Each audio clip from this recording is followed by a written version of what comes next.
Good morning, everyone. Well, this is Palm Springs Cindy, and I cannot believe I'm even videotaping myself as I just woke up. But I have a video that I want to upload, but it needs a bit of context before you see it. So the video was taken the night of our failed keto cooking dinner, and after we realized the sound did not work, we came into my den and we kind of went to plan B. And that was we started talking about assisted living plans, what were ours. We kind of talked around a few different ideas. And then I went into a bit of a rant about our economy, about our current economy, at least here in California. So anyway, that's what you're going to see. And we were in the kitchen when we filmed the other video, but Eric and I walked into my den, and just went to Plan B. So I hope you enjoy Plan B. Are you gonna set up be in the video? Yes. There, good. Because the cooking video did not turn out, and we're here, and we've got the video thing going on. I said, you know what, Eric, we could do a video on what you and I have talked about, and because it came up with my daughter this weekend or the other day about like what are our arrangements for when we grow older and are not really able to take such great care of ourselves and might need some help. So what do you think? What are your immediate thoughts? Well, it's always nice to have somebody there that you can rely on to help you in case something happens. Right. In my case, I've got to the point where I don't have my door locked anymore in my front motorhome. Now tell me your address again.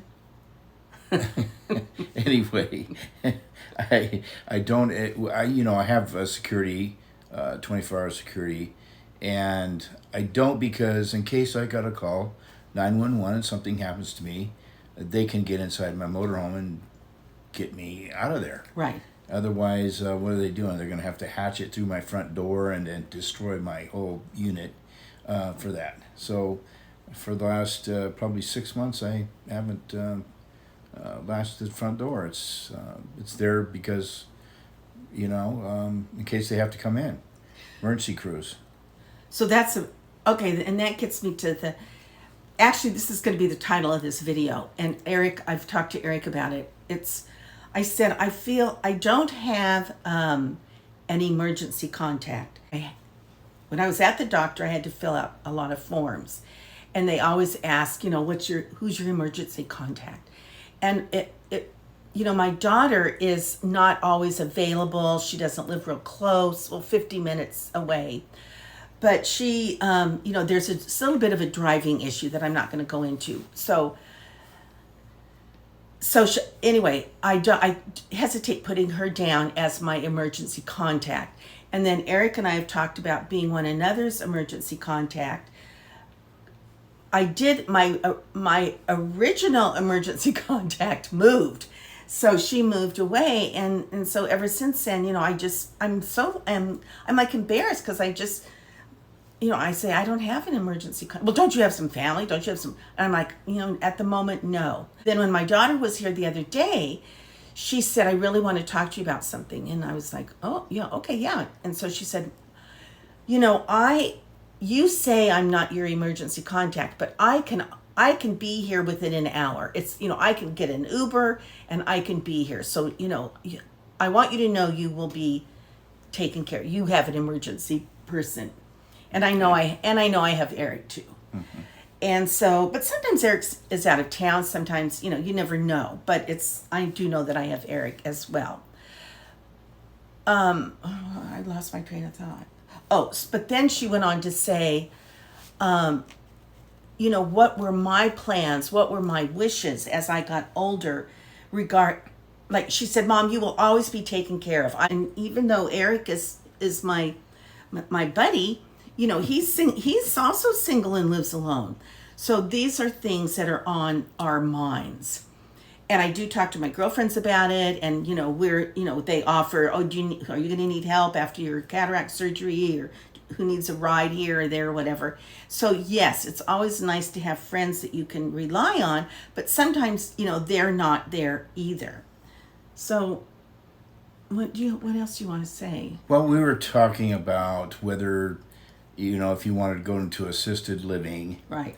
and whether it's better to go to assisted living, or would you like to be in your house? And so I read the other day that they're coming out with a third generation robot. Elon Musk and Tesla have developed the second generation.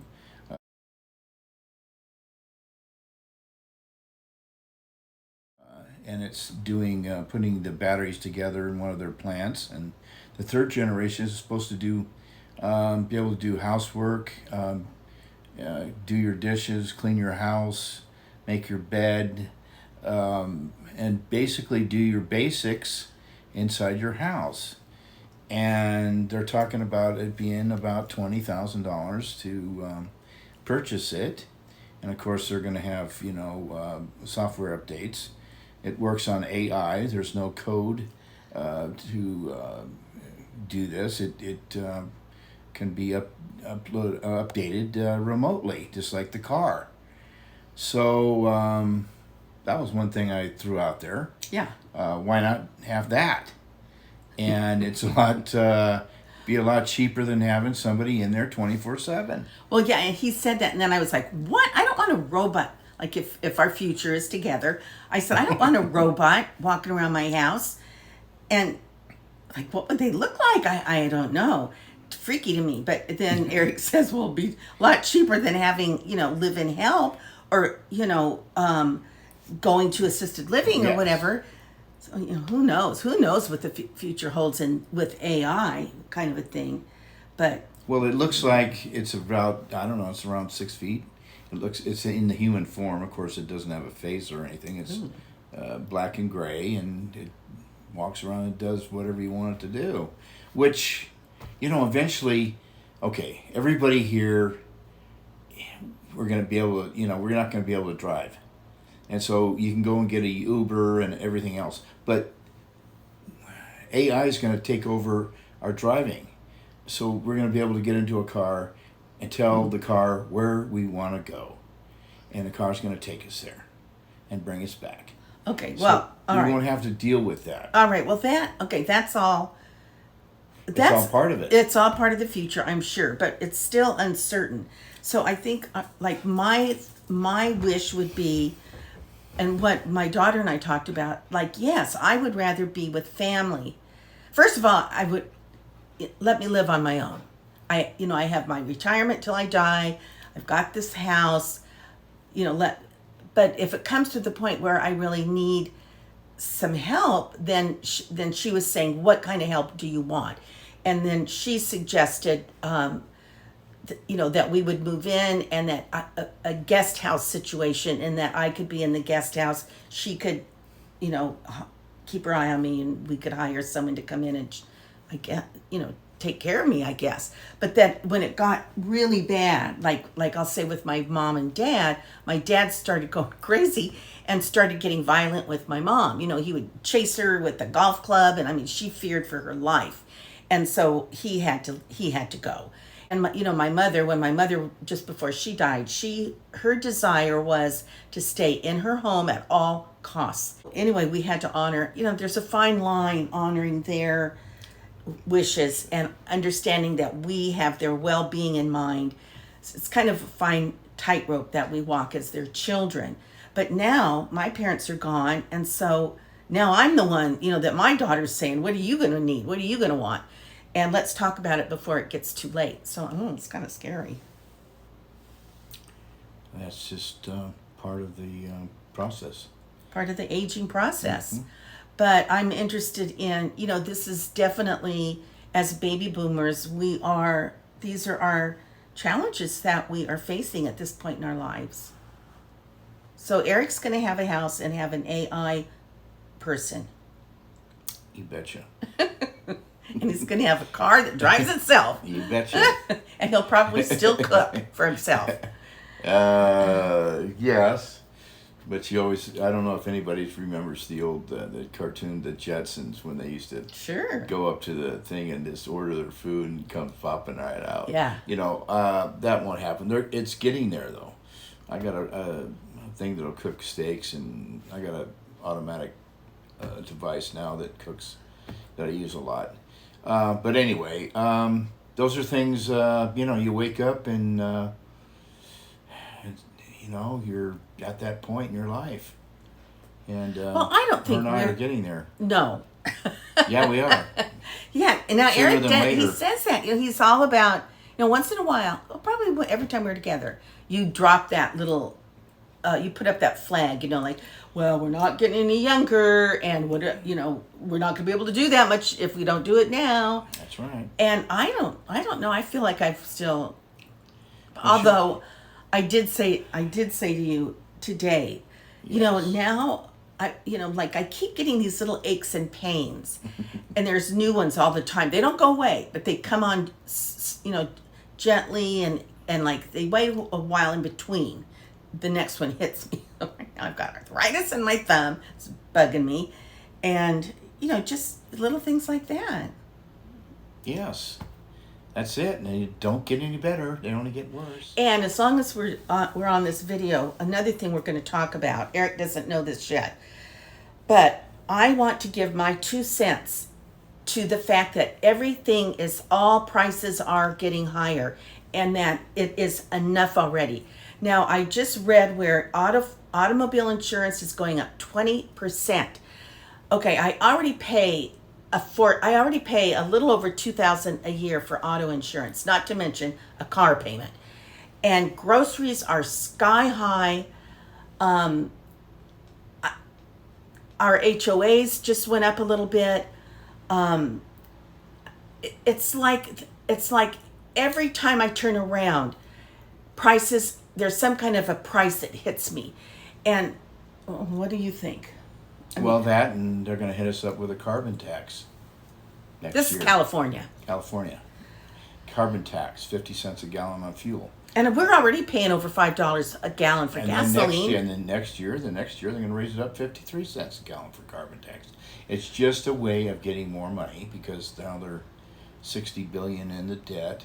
And Canada just put that up in Canada, carbon tax. And I just saw today that Saskatchewan refused to pay it. So they went to court and they tried to collect it from Saskatchewan, and they won a court battle. So the federal government up there could not collect it. Is anybody else feeling like prices are getting out of control?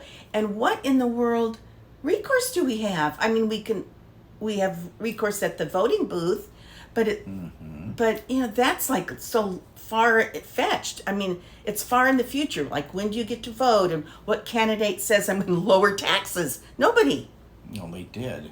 Our last president lowered taxes. But we won't go into that right now. Anyway, he is recovering. Yes, and in the other video we did stop and had like a little moment to talk about what happened to Trump today, and now we just heard what? We heard that they found out who pulled the trigger, and he is no longer going to pull any more triggers. He is deceased. There was another bystander, or another bystander that got killed, and another one seriously injured during the episode. I think there was 5 shots fired. So that is the latest update, and he is recovering. It's just tragic. I mean, it's just tragic in this already pretty divided, time politically. Something like this to just put fuel to the fire is sad, and it's tragic, and I feel very bad about it. So let's keep all these people in our thoughts and prayers for sure. So, all right, babe, is there anything else? No, that I should hate to do end it. this on such a sour note. No, that should do it. God bless, and till we have another video. Okay. Hi, Poppy. Can you say hi? Can you say hi to your subscribers? If you want to say hi, just don't do anything but look in the camera. Oh, that's so sweet of you. Poppy's on her favorite chair looking out the window, and I try to cover it with that towel, but she always scooches it aside. And she's a little bit sleepy still this morning as well.